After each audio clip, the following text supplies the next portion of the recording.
The Pope is on a visit to Brazil right now, a place where he once went as Cardinal Ratzinger to crack down on the movement within the Catholic Church known as liberation theology, which is based on Marxist beliefs, as you know. I want to play a clip that we had from Morning Edition today. This is a Father Senna, a Brazilian priest and liberation theologist who hosts a radio show in the Amazon rainforest. You cannot go to communion on Sunday and on Monday you destroy the forest. It's against the law of God. So who makes you crazier, the Pope or the liberation theologists? I'd have to say the Pope makes me pretty crazy. The Pope has just reminded us that we don't pay enough attention to hell and hellfire. We should think about it more. He's also just got around to admitting that the Church lied to millions of people for hundreds of years by saying their unbaptized dead children had gone to limbo.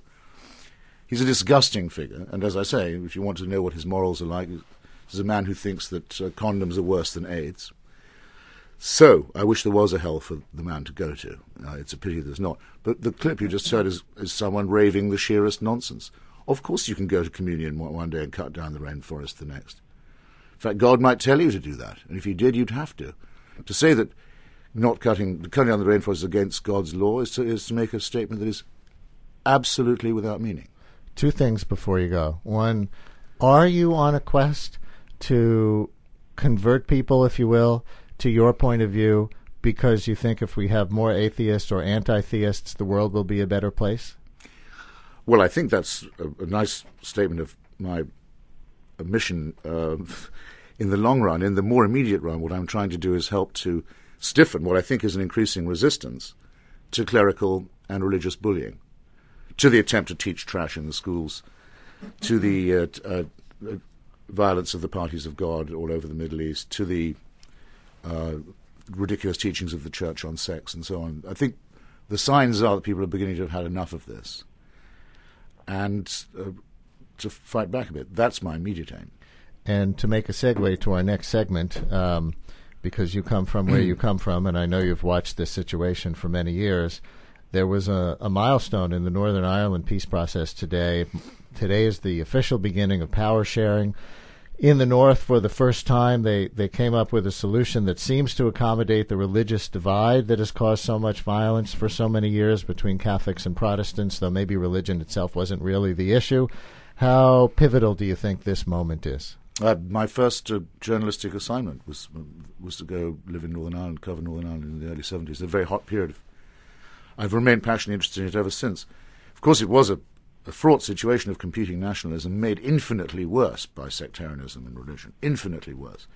Separate schools, so Catholic and Protestant children never met, all that kind of thing. No intermarriage, practically forbidden by the godly.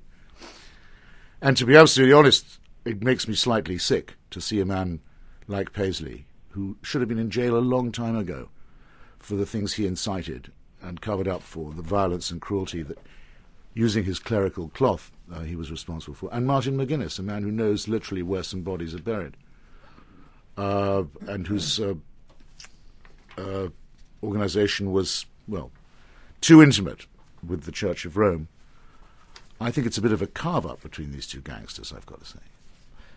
You probably heard the line about... But Ireland itself is becoming more secular all the time, and thus more civilized. And it's the background of that has made this possible, has made this end to barbarism thinkable at last. You heard about the guy pulled over by the police in Northern Ireland and asked what religion he was, and when he said he was an atheist, the cop asked him, "Are you a Protestant atheist or a Catholic atheist?"